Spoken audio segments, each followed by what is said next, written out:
Ah, Pokemon Snap, a classic N64 game, the game that first taught me photography composition. I always wanted to take photos like Todd Snap, and so I began taking pictures using these techniques that I learned in Pokemon Snap, and I used whatever camera I had at the time. However, as I got older, I always wondered, what camera does Todd Snap actually use? Well, aspiring Poketographers, we answer that question today. Todd Snap is a young professional photographer who was hired by Professor Samuel Oak to take photos of Pokemon on Pokemon Island for Professor Oak's Pokemon Report. And to that end, Todd selected a camera that was fit for the job.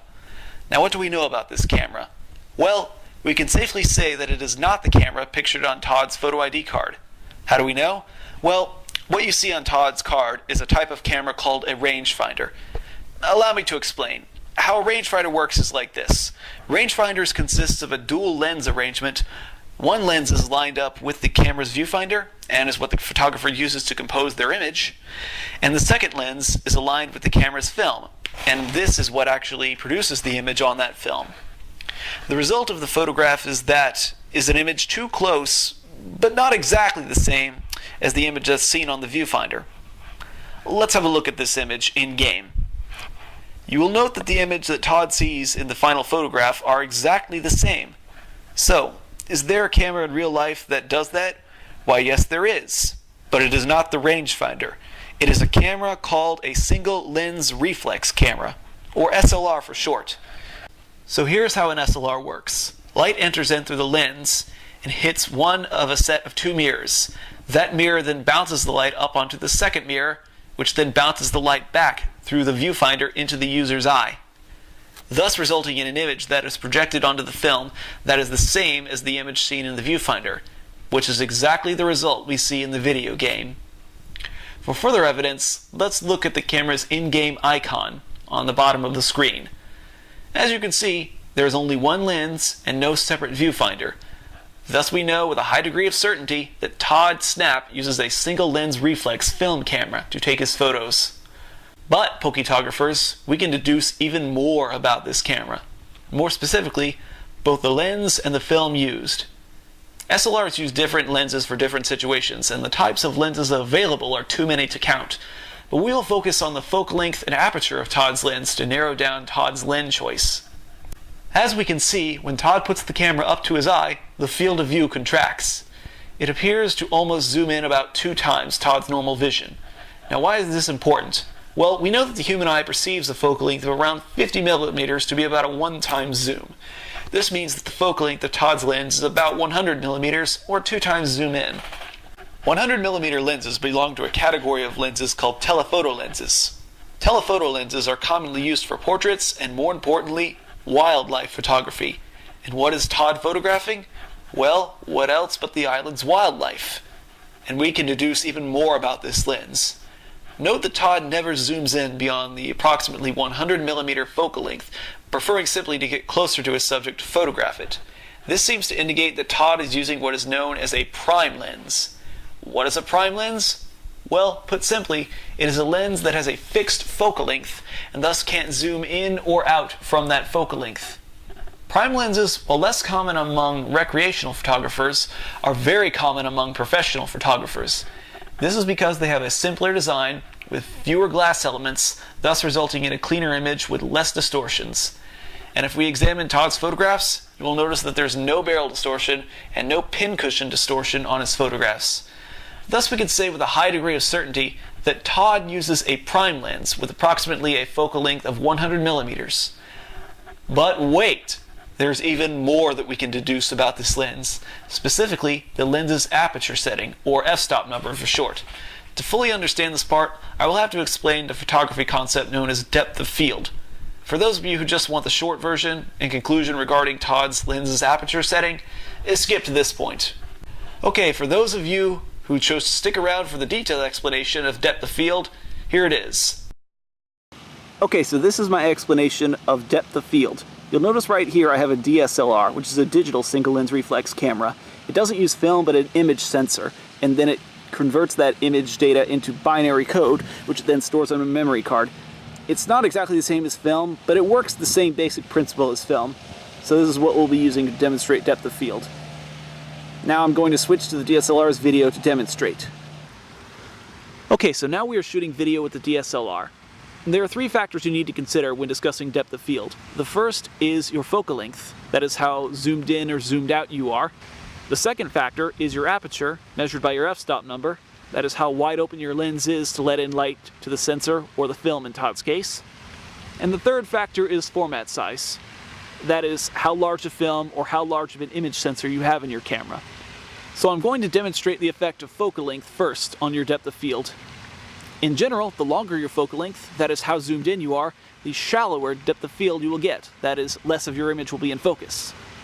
I currently have this camera set at a very wide focal length of 18 millimeters. Now on this camera, that's effectively a 28 millimeter lens because of the 1.6 crop on this APS-C size sensor. You don't need to worry about that. Just know that currently I'm at the equivalent of 18 millimeters, a very wide focal length. Now what I'm going to do to contract the depth of field and blur the background a little bit is zoom in. And when I zoom in, well, I will decrease the field of view, but I will also lose a little bit of the depth of field.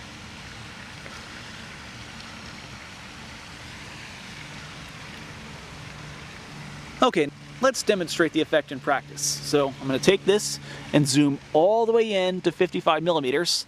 On this camera, that's 88 millimeters equivalent. And I'm now going to pull the camera back to try and get the same field of view that we had with...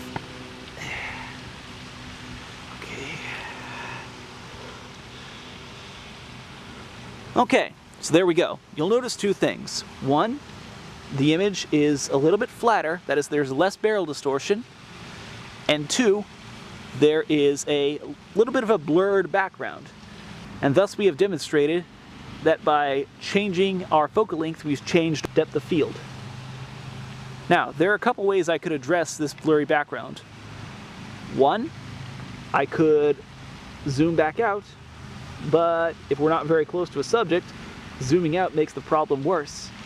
Or, I could change the aperture, and that's our second.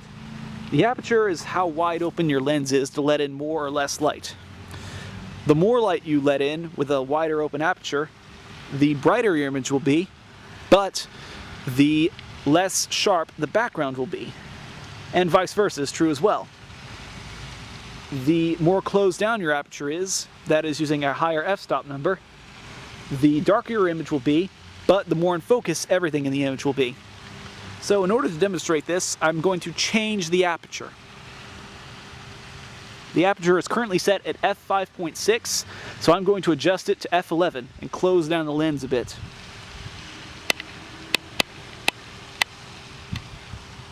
Okay, now that we've gone from f5.6 to f11, you'll notice two things. One, the image became a little bit darker. That's because less light is being allowed to hit the sensor. And two, the entire photo became sharp. Well, sharper than it was. Technically, there's only one point in space that the image is said to be in focus, and then the rest, either behind or in front of the image, is technically out of focus. But because of a principle called the circle of confusion, everything appears acceptably in focus at certain apertures and certain focal lengths. I'll put an explanation to the circle of confusion right here. And tell him that Final Lugia Guardian sent you. His videos are great. The final factor we will discuss is image format size. Now, unfortunately, I cannot demonstrate that for you accurately here because I don't also have a 35mm equivalent image sensor camera like a Canon 5D Mark III. So you're just going to have to take my word for it. In general, in practice anyway, the larger your sensor, the shallower the depth of field you can get. And the reverse is also true. The smaller your sensor, the deeper of depth of field you can get, everything else held equal. Now, of course, there's a little bit of nuance to that. I say in practice, if you look at the mathematics and the physics behind it, that's not correct by a physics principle. If you want a more detailed explanation as to why, in practice, 35mm film equivalent sensors are going to give a shallower depth of field in practice, but not in the physics, and vice versa. Smaller sensors giving a shallower depth of field than the physics say, but in practice they don't. You click right here. And that concludes our discussion on depth of field. So in short, all other things held equal, a higher f-stop number or a more narrow aperture setting that lets in less light will result in a deeper depth of field and thus an image that appears in focus throughout the entire image. And if we look at Todd's photographs, we see everything is in focus, which means that Todd's lens is set to a very high f-stop number. It looks to be about f11 or even higher from the look of the photos at that focal length of 100 millimeters. So Todd uses a prime lens with a focal length of approximately 100 millimeters with an f-stop number of about f11 or higher. And now, with that knowledge of that camera and lens in hand, we can deduce some facts about Todd's film that he uses in this camera. We know that Todd Snap uses a very high f-stop number, or a narrow aperture, on his lens, thus letting in less light produce a deep depth of field with every part of the image in focus. However, with most film, this would produce a very dark image at all but the slowest of shutter speeds. Now for those who primarily use their phone to snap photos, manually adjusting shutter speed is likely a foreign concept. Simply put, shutter speed is how long the camera's shutter remains open to expose the film to light. And the longer the shutter is open, the brighter but blurrier a moving subject will be. And the less time the shutter is open, the darker but sharper a moving subject will be. Since Todd is capturing all his Pokemon subjects with no blurring, even though some are moving very fast, it is safe to say that Todd is using a very high shutter speed, probably a shutter speed of about 1/400th of a second or higher. However, this means that Todd's photos should be very dark, and they clearly are not. And this fact tells us something about Todd's film. Now the brightness of an image is determined by three factors. We have already discussed two: aperture, as measured by the f-stop number, and shutter speed. The third factor in a photo's brightness is what we call ISO. ISO, put simply, is how sensitive to light the film is. For example, ISO 400 film is good for daylight photos with a moderate aperture and a moderate shutter speed. However, in the darkest environments, a higher ISO film is needed, like ISO 3200, in order to have a bright enough image that we can see. And as we can see, even in dark caves, Todd's photos are incredibly bright. And thus we know that Todd employs high ISO film of about 3200 or higher.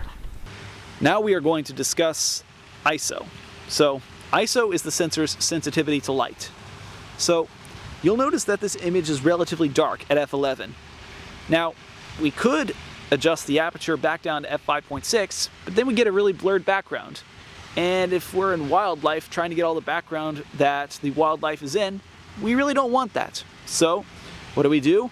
Well, in Todd's case, he'd actually have to change the film to a higher ISO film. But lucky for us, we actually have a digital camera and we can change the ISO just with this button right here. So what I'm going to do is the ISO button, and I'm going to increase the light. Here's 100 ISO. And here's 400 ISO. I've now quadrupled the amount of sensitivity to light of my sensor, which has brightened my image, at the cost of giving me a little bit more noise. However, when you shrink the image down to the resolution that Pokemon Snap is displayed at, 320 pixels by 240 pixels, that noise is actually shrunken down as well. And so, that completes our demonstration of ISO.